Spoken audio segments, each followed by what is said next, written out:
خلیفہ کے ہم ہیں خلیفہ ہمارا، وہ دل ہے ہمارا آقا ہمارا، ہمارا ہمارا خلیفہ ہمارا، وہ دل ہے ہمارا آقا ہمارا، وہ دل ہے ہمارا آقا ہمارا۔ Assalamu alaikum and welcome to This Week with Huzur. We are honored to present highlights of a mulaqat where Hazrat Khalifatul Masih Ayyadullah Ta'ala bin Nasr al-Aziz graciously met with members of Majlis Khuddam al-Ahmadiyya from the USA on Monday.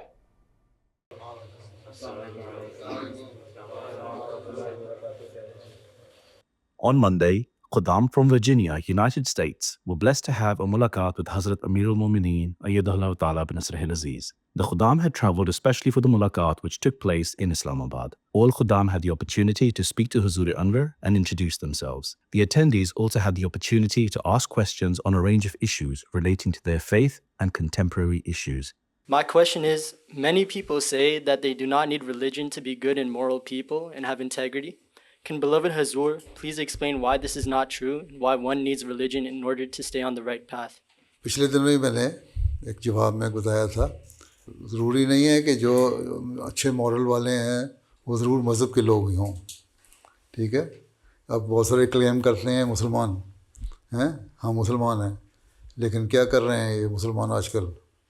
یہ کوئی morals نہیں نا ان کے اچھے، اس سے بجائے بعض atheist ہیں وہ زیادہ اچھے مورلس کے ہیں، بعض جو پریکٹسنگ مسلمان نہیں ہیں یا کرسچن نہیں ہے یا کوئی بھی نہیں ہے وہ بھی گڈ مورلس ہیں پائے جاتے ہیں۔ تو اصل چیز یہ ہے کہ اسلام کا قصور نہیں ہے یا مذہب کا قصور نہیں ہے کہ مورل نہیں سکھاتا۔ ہر نبی جو آیا ہے اس نے مورل سکھائے ہیں، کامن ٹیچنگ ہے ہر ایک کی، خدا کو ایک سمجھو، عبادت کرو اور اچھے اخلاق سے پیش آؤ۔ کرسچینٹی کی بھی تعلیم ہے، جوڈائزم کی بھی تعلیم ہے، موسیٰ علیہ السلام کی، حضرت صلی اللہ علیہ وسلم کی بھی تعلیم ہے، اسلام کی بھی۔ تو ہر نبی نے سکھایا، تو اس کا مطلب جو بیسز ہیں کسی بھی مورلس کی وہ مذہب سے ہی آئی ہیں، اور اس لحاظ سے ہم کہہ سکتے ہیں کہ جنہوں نے اخلاق سیکھا ہے وہ مذہب سے ہی سیکھا ہے۔ وہ آگے اور بات ہے کہ انہوں نے کہا ہم خدا کو نہیں مانتے ہیں، مذہب کو نہیں مانتے، دین علیحدہ چیز ہو گئی۔ تو اصل چیز یہ ہے کہ اچھے مورلز والے لوگ پیدا ہوتے ہیں جو مذہب کو نہیں مانتے ان میں بھی، لیکن اللہ تعالیٰ کہتا ہے اگر تم مذہب کو مانو گے، میرے حق ادا کرو گے اور ساتھ ہی اچھے مورلز بھی ہوں گے تمہارے، تو تمہیں میں ریوارڈ دوں گا کئی گنا، you will get many fold reward. اس لیے اللہ تعالیٰ نے قرآن شریف میں بھی بعض جگہ لکھا ہوا ہے کہ وہ لوگ جو مذہب کو مانتے ہیں، بظاہر میری نمازیں پڑھنے والے ہیں، لیکن اگر وہ غریبوں کا حق نہیں ادا کرتے، سچ نہیں بولتے، لڑائیوں میں انوالو ہیں اور دوسروں کے رائٹس کو ریزرو کرنے والے ہیں، تو میں نمازیں بھی ان کی قبول نہیں کروں گا اور ان کو جہنم میں ڈال دوں گا۔ تو اللہ تعالیٰ نے تو خود کہہ دیا کہ صرف مذہب ماننا ضروری نہیں ہے، اچھے اخلاق بھی ضروری ہیں، اور جو اللہ کے رائٹس ہیں اسی طرح بندوں کے رائٹس ہیں۔ اللہ تعالیٰ کہتا ہے کہ تم یہ ادا کرو، تو حقوق العباد اگر تم نہیں ادا کرو گے تو میرے جو رائٹ تم سمجھتے ہو کہ میں ادا کروں وہ بھی قبول نہیں ہوں گے۔ اس لیے جو لوگ یہ کہتے ہیں نا کہ مذہب نے ہمیں خراب کیا، ان کو مذہب نے خراب نہیں کیا، مذہب کی بیسک تعلیم ہی تھی جس نے تمہارے اندر مورلز پیدا کی ہے۔ یہ اور بات ہے کہ تم نے آہستہ آہستہ اس مذہب کی جو تعلیم تھی اس کو چھوڑ دیا، مورل کو لے لیا، اچھی بات ہے، لیکن جو مذہب کو ماننے والا بھی ہے اور اچھے مورلز والا بھی ہے، اس کو اللہ تعالیٰ، ہم سمجھتے ہیں کہ اس دنیا کے بعد اٹرنل زندگی تو اگلے جہان کی ہے، وہاں جا کے اللہ تعالیٰ ہمیں کئی گنا ریوارڈ دے گا جو تمہیں نہیں دے گا جو مذہب کو نہیں مانتے۔ تو ہم تو اس زندگی پہ یقین زیادہ کرنے والے ہیں نا، یہاں تو 80-100 سال کے بعد چلے جائیں گے، زیادہ 100 سال ہو گیا، تو کوئی 105 سال ہو، کل جیمی کارٹر آپ کا صدر فوت ہوا ہے 100 سال میں ہیں، وہ اس سے زیادہ چاندے کی ہوتے ہیں، لیکن ادروائز بٹوین 80-90 رینج ہوتی ہے لوگوں کی۔ تو اگلے جہان میں جا کے اللہ تعالیٰ اس کو ریوارڈ دے گا دگنا. تو یہی ہمارا نظریہ ہے. ہم مذہب کو ماننے والے، خدا کو ماننے والے ہیں اور اگلے جان پہ یقین کرنے والے ہیں. اس لیے ہمارے مذہب کے ساتھ اچھے مورل بھی ضروری ہیں. صرف یہ کہنا کہ میں مسلمان ہوں، میں نمازیں پڑھتا ہوں، اللہ کہتا ہے تمہاری نمازیں تمہارے منہ پہ مار دوں گا میں. ٹھیک ہے، تو اللہ تعالیٰ نے خود ہی کہہ دیا. اس لیے ان کو کہو کہ ہم کب کہتے ہیں کہ اللہ تعالیٰ نمازیں پڑھنے والوں کو بخش دے گا، تمہیں نہیں بخشے گا. ہاں اچھے کام کر رہے ہو تو تمہیں بخش دے گا. اللہ تعالیٰ کی قدرت ہے نا، مالک ہے وہ جج نہیں ہے، وہ مالک ہے. وہ صرف یہ نہیں کہ انصاف کرے، وہ چاہے تو کسی کو بخش سکتا ہے اپنی مرضی سے بھی، اگر اس کے اچھے عمل ہیں تو. پیارے حضور، میرا سوال یہ ہے کہ اگر ہمارے قریبی رشتہ دار احمدی نہیں ہیں، ہماری کیا ذمہ داری ہے؟ دعا سمیت ہمیں ان کو کس طرح سمجھانے کی کوشش کرنی چاہیے کہ وہ احمدیت کی سچائی کو مان لیں؟ بات یہ ہے کہ مذہب میں کوئی زبردستی نہیں ہے، کمپلشن تو کوئی نہیں نا. احمدی جو رشتہ دار نہیں ہیں وہ اگر اچھا تعلق رکھتے ہیں تو ایٹ لیسٹ وہ اچھا سمجھتے ہیں تبھی تعلق رکھتے ہیں نا. بعضوں کے احمدی رشتہ دار نہیں ہوتے، وہ کہتے ہیں تم احمدی ہو گئے، ہم تمہارے سے بائیکاٹ کر دیتے ہیں. بولتے نہیں، تمہارے خلاف باتیں کرتے ہیں، تمہیں نقصان پہنچانے کی کوشش کرتے ہیں. لیکن جو رشتہ دار تمہارے سے تعلق رکھ رہے ہیں، اس کا مطلب ان کی نیچر اچھی ہے، فطرت اچھی ہے. ٹھیک ہے، تو ان سے دوستی رکھو، تعلق رکھو، اسلام کی تعلیم کے مطابق ان کو اپنے اخلاق اچھے مورلز دکھاؤ. ابھی مورلز کی بات ہی ہو رہی ہے نا. اور ان کے جہاں ان کو ضرورت ہو خدمت کی، ان سے خدمت کرو، ان کے کام آؤ، ان کے لیے دعا کرو. تو یہ چیزیں جب وہ دیکھیں گے کہ تمہارا بیہیویئر کیا ہے، کیا ایٹیچیوڈ ہے ان کی طرف، وہ خود ہی انہیں پیدا ہوگی روح کہ ہاں یہ لوگ اچھے ہیں. اور آہستہ آہستہ پھر ایک وقت آئے گا جو وہ اللہ تعالیٰ ان کے دل بھی کھولے گا تو احمدی ہو جائیں گے. اللہ تعالیٰ نے یہ نہیں کہا کہ جو مسلمان ہوتا ہے اس کے ساتھ تم نے رحمی رشتے صرف نبھانے ہیں. اللہ تعالیٰ نے کہا رحمی رشتوں کا خیال رکھو، جو تمہارے بلڈ ریلیشنز ہیں ان کا خیال رکھو، اور تمہارے ان لاز کے بلڈ ریلیشن، جو ہماری بیوی کے بلڈ ریلیشن ہے ان کا بھی خیال رکھو. تو یہ جب تم کرو گے، وہ چاہے وہ کوئی بھی ہو، جب کر رہے ہوگا تو ایک اچھا اثر پڑے گا، ایک ماحول میں امن سلامتی قائم ہوگی. اور آہستہ آہستہ جب وقت آئے گا، اگر اللہ تعالیٰ نے میری قسمت میں لکھا ہے کہ انہوں نے مذہب کو قبول کرنا ہے، اسلام کو قبول کرنا ہے، تو وہ کر لیں گے. نہیں تو کم از کم تمہارے اخلاق کا تمہیں ریوارڈ مل جائے گا دگنا. السلام علیکم پیارے حضور. ایسا حضور نے بات کیا ہے کافی دفعہ پہلے کہ نماز بہت ہی ضروری چیز ہے اسلام میں. میرا سوال ہے کہ کیا ایسے کوئی طریقے ہے یا حکمت عمل ہے جنہیں ہم نماز میں زیادہ توجہ مرکوز کرنے اور سستی کے وقت نماز کو وقت پر ادا کرنے کو یقینی بنانے کے لیے اختیار ہے؟ بات یہ ہے کہ کوئی بھی آپ جب کام کرتے ہیں تو اس لیے کرتے ہیں نا کہ آپ کی دل سے خواہش ہوتی ہے.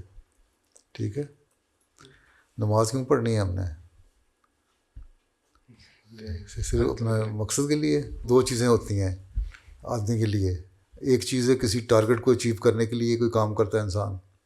ایک چیز ہوتی ہے کسی سے پیار ہو تو اس کے پیار کو حاصل کرنے کے لیے کرتا ہے. اپنے ماں باپ سے انسان اگر ان کی بات مانتا ہے تو اس لیے نہیں مانتا کہ ان سے ہم نے پیسے لینے ہیں یا کپڑے لینے ہیں یا ماں شام کو کھانا نہیں دے گی. نہیں پیار کرو گے تب بھی کھانا دے گی. ٹھیک ہے، لیکن تمہیں ماں سے پیار ہے نا، باپ سے پیار ہے، تمہارے خیال رکھتے ہیں، اس لیے ماں باپ سے اس لیے محبت کرتا ہے نا انسان. تو اللہ تعالیٰ کہتا ہے میرے سے محبت ان سے زیادہ کرو. تم ماں باپ سے زیادہ محبت میرے سے ہونی چاہیے، خدا تعالیٰ سے. جب خدا تعالیٰ سے محبت ہوگی تو تم اس کی عبادت کرو گے، پھر تمہیں عبادت کا خیال بھی آئے گا. اور جب خیال آئے گا تو نمازیں پڑھنے کی طرف توجہ پیدا ہوگی، کیونکہ اللہ تعالیٰ نے قرآن شریف میں فرمایا ہے کہ میں نے جنوں اور انسانوں کو عبادت کے لیے پیدا کیا ہے. عبادت سے اللہ میاں کہتا ہے مجھے کوئی فائدہ نہیں ہے، تمہیں فائدہ ہے. یہ نہیں ہے کہ میں کوئی بینیفٹ حاصل کر رہا ہوں. اللہ تعالیٰ کہتا ہے اس کا بینیفٹ بھی تمہیں جاتا ہے. ٹھیک ہے، کہ تمہیں پھر اللہ تعالیٰ ریوارڈ دے گا اور تمہاری تھوڑی سی ایفرٹ کو زیادہ اچھے بہتر رزلٹ کر کے دکھائے گا، اور اگلے جان کا ریوارڈ اس کے علاوہ. یہ دل میں بات ہوگی کہ اللہ نے ہمیں پیدا کیا ہے، ہمیں اللہ تعالیٰ نے اتنی نعمتیں دیں، ہمارے لیے سامان کیے، میرے ماں باپ دیے، ان کو یہ توفیق دی کہ میرا خرچ اٹھائیں، مجھے پڑھائی کرنے کی توفیق ملی، میرے کپڑے اور مجھے سہولتیں ملی ہیں، یہ اپرچونیٹیز ملی ہیں. یہاں میں امریکہ میں رہ کے پڑھائی کر رہا ہوں اور اچھی جاب کر رہا ہوں، کر سکتا ہوں، اچھی اپرچونیٹیز ہیں، تو پھر میں اللہ کا شکر ادا کروں. اللہ تعالیٰ کہتا ہے میرا شکر ادا کرو گے میں تمہارے اور بڑھاؤں گا نعمتوں کو. تو جب آدمی شکر گزار ہوتا ہے تو آدمی اظہار کرتا ہے نا، تو اظہار کرنے کے لیے اللہ کہتا ہے پھر اگر تم نے اظہار ہی کرنا ہے میرے سے شکر گزاری کا، تو پھر 5 وقت آنا پڑے گا میرے پاس. آ جاؤ میرے پاس 5 وقت، میں تمہیں اور بڑھاؤں گا شکر گزاری میں، اور تمہارے انعامات بڑھاتا رہوں گا. تو یہ اپنے دماغ کو اس طرح لانا ہوگا کہ ہم نے اللہ تعالیٰ سے پیار کرنا ہے، اور جب اللہ تعالیٰ سے ہمیں پیار ہوگا تو اس کی عبادت بھی ہوگی. اگر صرف فرض سمجھ کے مثلاً لکھا ہے اگر فرض سمجھ کے ٹھوکریں مار کے چلے جاتے ہو تو اللہ کہتا ہے کوئی ضرورت نہیں مجھے. اللہ تعالیٰ نے تو قرآن شریف میں لکھا کہ ایسی بعض لوگوں کی نمازیں جو حق ادا نہیں کرتے نماز کا ان کے واپس کر دوں گا. ایک تو یہی ہے نا کہ لوگوں کے حق ادا نہیں کرتے، بلکہ یہ لکھا ہے کہ سستی سے کھڑے ہوتے ہیں نماز پڑھتے ہوئے. کیا مصیبت پڑ گئی ہے، اماں نے کہا نماز پڑھ لو، چلو اماں کو دکھانے کے لیے نماز پڑھ لیتے ہیں، ابا نے کہا نماز پڑھ لو، چلو چلے جاتے ہیں. یا خدا علیہ نے کہا آج میٹنگ ہے تم نے وہاں آنا ہے، تو اس بہانے چلیں گے، مغرب کی نماز پڑھ لیں گے، عشاء کی پڑھ لیں گے، یا جمعہ پڑھنا مجبوری ہے. نو، دل میں محبت پیدا کرو پہلے اللہ تعالیٰ کی، پھر نماز پڑھنے کا مزہ آئے گا. ٹھیک ہے. اور اللہ کہتا ہے اپنے ماں باپ سے زیادہ محبت میرے لیے پیدا کرو. ٹھیک، اس لیے استغفار زیادہ کرو، اور نماز میں ہی دعا مانگو اللہ میاں تو ہمیں اپنی محبت عطا کر دے. ٹھیک ہے، پھر صحیح مومن بنتا ہے انسان. ٹھیک ٹھیک ہے، جزاک اللہ حضور. میرا سوال ہے کہ جو موجودہ حالات ہیں دنیا کے، کیا حضور کو یہ لگتا ہے کہ آنے والے وقتوں میں مسلمان جو کہ مغربی دنیا میں رہتے ہیں ان کی زندگی مشکل ہو جائے گی اور مغربی دنیا میں ہم سے ہماری آزادیاں چھین لی جائیں گی؟ اس بارے میں تو کئی دفعہ بتا چکا ہوں، پہلے بھی لوگ بھی میرے سے بتا چکے ہیں کئی دفعہ. یہ اگر اسلام نے ترقی کرنی ہے جماعت احمدیہ کے ذریعے سے ہونی ہے، اس لیے جماعت احمدیہ کو زیادہ خطرہ ہے. اور ایسے حالات ایک وقت میں آگے پیدا ہوں گے جب اسلام کے خلاف اور الٹیمیٹلی جماعت احمدیہ کے خلاف بعض لوگ کھڑے ہوں گے، اور اس میں ہو سکتا ہے وہ دشمنیاں زیادہ بڑھیں اگر اس سے پہلے تم لوگوں نے کوئی انقلاب پیدا نہ کر دیا تو. ٹھیک ہے. اس لیے یہ تو بڑا ظاہر ہے کہ جب ترقی ہوتی ہے تو دشمن بھی بڑھتے ہیں زیادہ، اور دشمنی یہاں بھی ویسٹ میں بھی جائے گی. بلکہ ابھی کچھ نہ کچھ باتیں ان کو پتہ ہوتی ہیں، کر رہے ہوتے ہیں، ان کے دماغوں میں بھی ہے یہ کہ کسی وقت ہم خلافت کو بھی نقصان پہنچائیں، ہو سکتا ہے. اور اس کے لیے پھر یہ ان کے مختلف طریقے ہیں، لوگوں کو نقصان پہنچانا، ان کو پہنچانا، مخالفت کرنا. اور ان کی لابنگ جو ہوتی ہے، تمہیں پتہ ہے امریکہ میں تو بہت زیادہ لابنگ ہوتی ہے. اس کے بعد پھر کیا کچھ کریں گے وہ اللہ بہتر جانتا ہے. لیکن اس سے پہلے اگر ہماری کوششیں صحیح ہوں گی، اللہ تعالیٰ کا فضل ہوگا، دعا ہوگی، تو اللہ تعالیٰ اس سے بچا بھی سکتا ہے ہمیں. اس لیے ہمیں کوشش کرنی. تبھی میں کہتا ہوں اپنے پیغام کو ابھی سے پہنچانا چاہیے ہمیں ہر جگہ تک. اس کے بجائے کہ جب 45,000 فلسطینی مر گیا تو ویسٹ میں بھی بعض لوگوں نے، بلکہ یہودیوں میں بھی، عیسائیوں میں بھی، ایتھیسٹ میں بھی آواز اٹھانے شروع ہو گئے کہ یہ ظلم ہو رہا ہے، جینوسائیڈ ہو رہا ہے، اور اسرائیل کے خلاف بولنے لگے. پہلے کوئی نہیں بولتا تھا جب تک 40,000 30,000 بندہ نہیں مر گیا، 70% بچے نہیں مر گئے اس میں. تو اسی طرح بجائے اس کے کہ اتنا ظلم ہو اسلام پہ کہ تم لوگ مرنے شروع ہو جاؤ، پھر ایک ریئیکشن ہو ان کی طرف سے ہی، اس سے پہلے ہمیں تعارف کرانا چاہیے کہ ہم کیا چیز ہیں. تو اس لیے میں کہتا ہوں کہ اپنے ملکوں میں تبلیغ کرو، یا کم از کم احمدیت کو انٹروڈیوس کراؤ. اور آج سے 15-20 سال پہلے میں نے کہا تھا کہ 10% آبادی کو بتاؤ. اگر 10% آبادی کو اس وقت سے شروع کر رہے ہوتے، اس وقت تو کہیں کہ کہیں ہماری انٹروڈکشن ہو جاتی ہے. ابھی تو تمہارے ورجینیا میں تم لوگ رہتے ہو، مجھے نہیں خیال کہ تمہارے 2% مسلم لوگ جو ہیں وہاں کی آبادی جو ہے وہ جانتی ہو کہ احمدی کون ہے. مسجد مبارک بھی بنا لی تم نے، مسجد مسرور بھی بنا لی وہاں، اور بڑے بڑے کام کر دیے، لوگوں کو نیبرز کو بلاتے بھی ہو فنکشنز پہ، لیکن کتنے لوگ ہیں جو جانتے ہیں تمہیں؟ تو اس لیے یہ تو ہوگا، لیکن اس دشمنی سے پہلے ہم اپنی طرف سے کیا میئرز لے سکتے ہیں وہ یہ ہیں کہ ہم اپنے آپ کو متعارف کروائیں، اور اس سے پہلے ہی بتائیں کہ ہم امن پسند لوگ ہیں، اور ہمارا کوئی اور ایجنڈا نہیں, کوئی مقصد نہیں ہے, صرف یہ کہ اللہ تعالیٰ کو پہچانو. ٹھیک ہے, نہ ہم نے حکومت لینی ہے. یہی ان کا خطرہ ہوتا ہے نا پولیٹیشنز کا یا دنیا داروں کا, کہ حکومت میں نہ آ جائیں, ہمارے حق نہ غصب ہو جائیں. تو ان کا ہمارا اس سے کوئی غرض نہیں, ہم تو صرف مذہب کو مانتے ہیں, مذہب کی تبلیغ کرتے ہیں, اور باقی حکومتیں تمہارے سپرد. تو یہ ان کو ریئلائز ہو جائے تو شاید دشمنی اس حد تک کم ہو جائے. لیکن بہرحال دشمنی تو ہوگی ایک وقت میں آ کے, جب جماعت کی ترقی بھی ہوگی. یہ بھی اس کے ساتھ بہرحال بریکٹ کرنا ہوگا جماعت کی ترقی کو, اور تبلیغ کرو گے تو پھر دوبارہ دشمنی اور زیادہ بڑھے گی. جو لوگ دیکھیں گے کہ ان کی تعداد بڑھ رہی ہے. ابھی تو ادھر پاکستانی ہے نا, کہتے ہیں پاکستانی لوگ ہیں, چند ایک افریقن امریکن احمدیت قبول کر لیے, یا ایک دو وائٹ امریکنز نے کر لی, یا ایشینز ہیں چند ایک آئے ہوئے ہیں. تو اس لیے فرق کوئی نہیں پڑتا, چھوٹی سی کمیونٹی ہے, اس نے ہمیں کیا کہنا ہے. لیکن جس طرح میں نے بتایا, ان کے دماغوں میں ابھی بھی یہ ہے کہ ان کا کیونکہ خلافت پہ چلتے ہیں, تو اس لیے ان کے پاس ایک وہ ہے مرکز جس کے کہنے پہ یہ چلتے ہیں. اس لیے مرکز کو بھی پکڑنا چاہیے. یہ خیال پیدا ہو سکتا ہے نا ان لوگوں کی, جو دنیا دار ہیں بڑی دور دور نظریں ہوتی ہیں, آج سے 30 سال بعد کی پلاننگ کر رہے ہوتے ہیں یہ لوگ. تو ہمیں بھی اسی طرح پلاننگ کرنی چاہیے. The impact of some injustices, like verbal abuse by one spouse toward another, go unnoticed, but can have long-lasting negative effects. So my question is, how should the person deal with it, and what can the Jamaat do to help the person who is suffering? Person سے مراد یہاں who is suffering more, husband اور wife.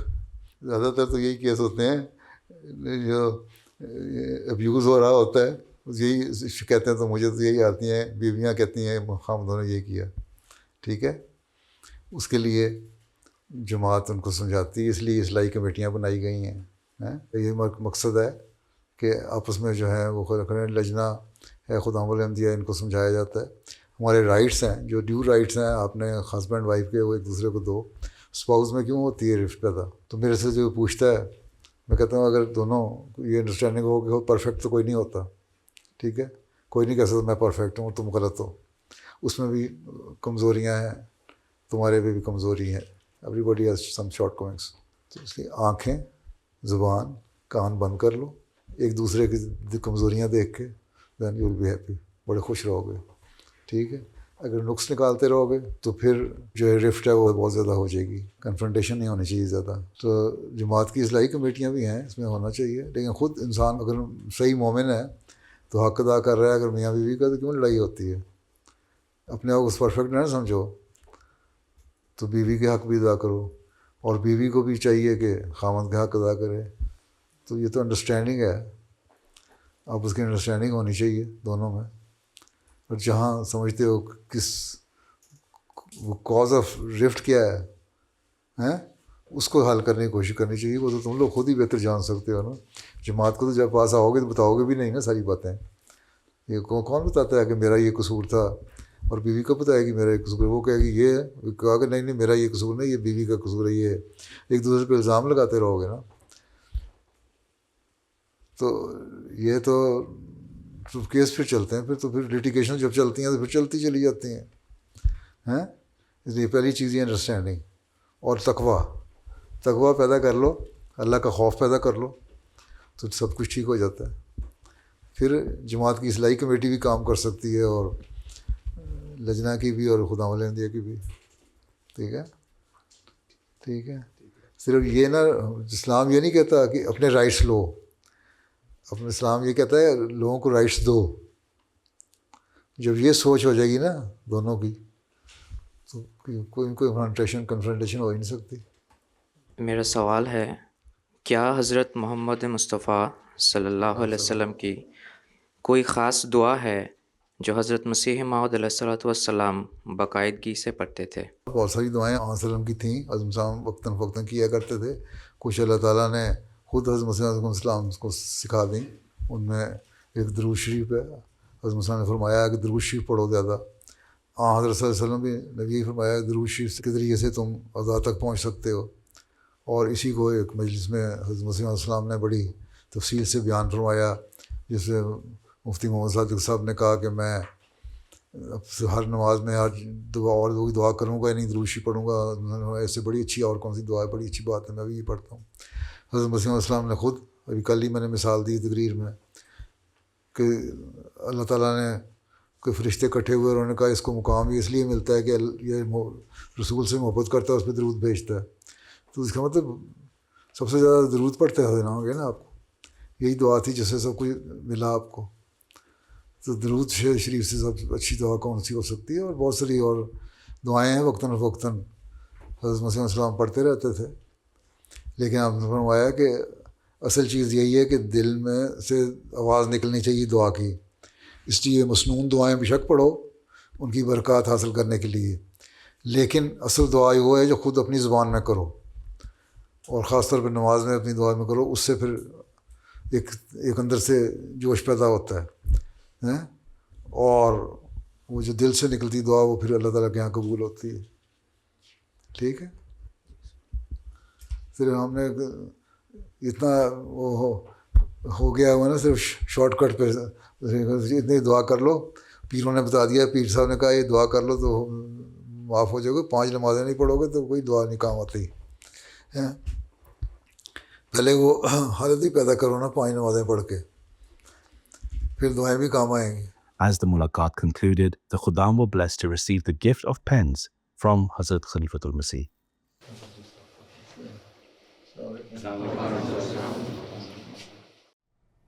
Those were highlights from a mulaqat that took place on Monday. We now end with our final segment, the Friday Sermon Summary. In today's Friday sermon, Hazur, may Allah be his helper, announced the commencement of the 68th year of Waqf Jadid. Towards the end of the sermon, Hazur, may Allah be his helper, called for prayers for Ahmadis around the world and for the general state of the world. یہ بھی دعا کریں کہ یہ 2025 کا سال جماعت کے لیے برکتوں والا سال ہو. اللہ تعالیٰ جماعت کو ہر شر سے محفوظ رکھے. پاکستان میں شدت پسند گروہ جو ہیں اور یہ ٹولے جو ہیں ان کو وقتاً فوقتاً وبال آتا رہتا ہے، اور جماعت کی مخالفت میں بعض جگہ قانون کی آڑ میں یہ ہر قسم کا ظلم کرنے کی کوشش کرتے رہتے ہیں. نہ قبرستان محفوظ ہیں، نہ گھر محفوظ ہیں. اللہ تعالیٰ ان ظالموں کی پکڑ کے سامان جلد فرمائے، حفاظت میں رکھے احمدیوں کو. ربا میں بھی ان لوگوں کی بڑی نظر رہتی ہے، اس کے لیے حفاظت بھی اللہ تعالیٰ فرماتا رہے. درود شریف اور بعض دعاؤں کی طرف میں نے توجہ دلائی تھی کچھ عرصہ پہلے. اس طرف پاکستان کے احمدی بھی خاص توجہ رکھیں اور دنیا کے ہر احمدی. بنگلہ دیش کے احمدیوں کے لیے دعا کریں، اللہ تعالیٰ انہیں بھی شدت پسندوں کے شر سے محفوظ رکھے. اور شام میں بھی اب نئی حکومت آئی ہے، اللہ تعالیٰ وہاں بھی احمدیوں کو ہر قسم کے شر سے بچائے، اپنی حفاظت میں رکھے. اسی طرح دوسرے ممالک ہیں، افریقہ کے ممالک ہیں، ہر جگہ اللہ تعالیٰ احمدیوں کو اپنی حفاظت میں رکھے. ہر احمدی کا فرض ہے کہ اس کے لیے خاص طور پر خود بھی بہت دعائیں کرے، اپنے ملکوں کے لیے بھی اور پاکستان جو باہر بسنے والے ہیں پاکستان کے لیے بھی. دنیا کے عمومی حالات اور جنگوں کی صورتحال کے لیے دعا کریں، اللہ تعالیٰ اس کے بعد اثرات سے ہر معصوم اور مظلوم کو بچائے.